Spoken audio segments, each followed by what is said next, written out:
بسم اللہ الرحمن الرحیم۔ شروع کرتا ہوں اللہ تعالیٰ کے نام سے جو بڑا مہربان نہایت رحم والا ہے۔ یقیناً جس نے بھی برے کام کیے اور اس کی نافرمانیوں نے اسے گھیر لیا وہ ہمیشہ کے لیے جہنمی ہے، اور جو لوگ ایمان لائیں اور نیک کام کرے وہ جنتی ہیں جو جنت میں ہمیشہ رہیں گے۔ اور جب ہم نے بنی اسرائیل سے وعدہ لیا کہ تم اللہ کے سوا دوسرے کی عبادت نہ کرنا اور ماں باپ کے ساتھ اچھا سلوک کرنا، اسی طرح قرابت داروں، یتیموں اور مسکینوں کے ساتھ اور لوگوں کو اچھی باتیں کہنا، نماز قائم رکھنا اور زکوٰۃ دیتے رہا کرنا، لیکن تھوڑے سے لوگوں کے علاوہ تم سب پھر گئے اور منہ موڑ لیا۔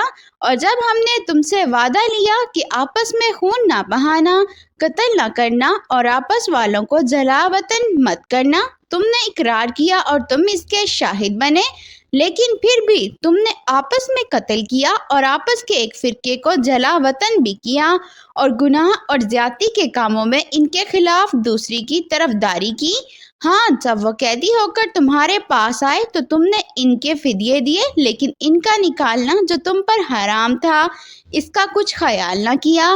کیا بعض احکام پر ایمان رکھتے ہو اور بعض کے ساتھ کفر کرتے ہو؟ تم میں سے جو بھی ایسا کرے اس کی سزا اس کے سوا کیا ہو کہ دنیا میں رسوائی اور قیامت کے دن سخت عذاب کی مار، اور اللہ تعالیٰ تمہارے اعمال سے بے خبر نہیں۔ یہ وہ لوگ ہیں جنہوں نے دنیا کی زندگی کو آخرت کے بدلے خرید دیا ہے، ان کے نہ تو عذاب ہلکے ہوں گے اور نہ ان کی مدد کی جائے گی۔ ہم نے حضرت موسیٰ علیہ السلام کو کتاب دی اور ان کے پیچھے اور رسول بھیجے، اور ہم نے حضرت عیسیٰ ابن مریم کو روشن دلیلیں دیں اور روح القدس ان کی تائید کروائی، لیکن جب کبھی تمہارے پاس رسول وہ چیزیں لائے جو تمہاری طبیعتوں کے خلاف تھیں، تم نے جھٹ سے تکبر کیا، پس بعض کو تو جھٹلا دیا اور بعض کو قتل بھی کر ڈالا۔ یہ کہتے ہیں کہ ہمارے دل غلاف والے نہیں، بلکہ ان کے کفر کی وجہ سے انہیں اللہ تعالیٰ نے معلوم کر دیا ہے۔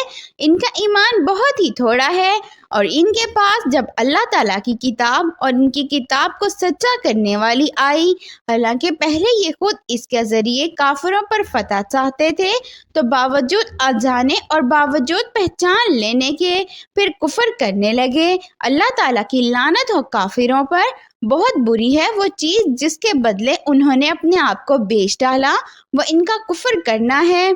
اللہ تعالیٰ کی طرف سے نازل شدہ چیز کے ساتھ مہر اس بات سے جل کر کہ اللہ تعالیٰ نے اپنا فضل اپنے جس بندے پر چاہا نازل فرمایا، اس کے باعث یہ لوگ غضب پر غضب کے مستحق ہو گئے، اور ان کافروں کے لیے رسوا کرنے والا عذاب ہے۔ اور جب ان سے کہا جاتا ہے کہ اللہ تعالیٰ کی اتاری ہوئی کتاب پر ایمان لاؤ، تو کہہ دیتے ہیں کہ جو ہم پر اتاری گئی اس پر ہمارا ایمان ہے، حالانکہ اس کے بعد والی کے ساتھ جو ان کی کتاب کی تصدیق کرنے والی ہے کفر کرتے ہیں۔ اچھا، ان سے تو یہ دریافت کریں گے کہ اگر تمہارا ایمان پہلے کتابوں پر ہے تو پھر تم نے اگلے انبیاء کو کیوں قتل کیا؟ تمہارے پاس تو موسیٰ یہی دلیلیں لے کر آئے، لیکن تم نے پھر بھی بچڑا پوجا، تم ہو ہی ظالم۔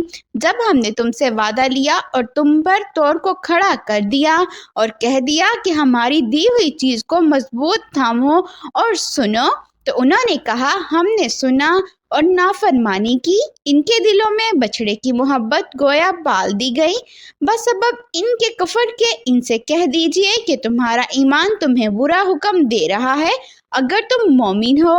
آپ کہہ دیجئے اگر آخرت کا گھر صرف تمہارے ہی لیے ہے، اللہ کے نزدیک اور کسی کے لیے نہیں، تو آؤ اپنی سچائی کے ثبوت میں موت طلب کرو، لیکن اپنی کرتوتوں کو دیکھتے ہوئے کبھی بھی موت نہیں مانگیں گے۔ اللہ تعالیٰ ظالموں کو خوب جانتا ہے، بلکہ سب سے زیادہ دنیا کی زندگی کا حریص اے نبی آپ ان کو پائیں گے۔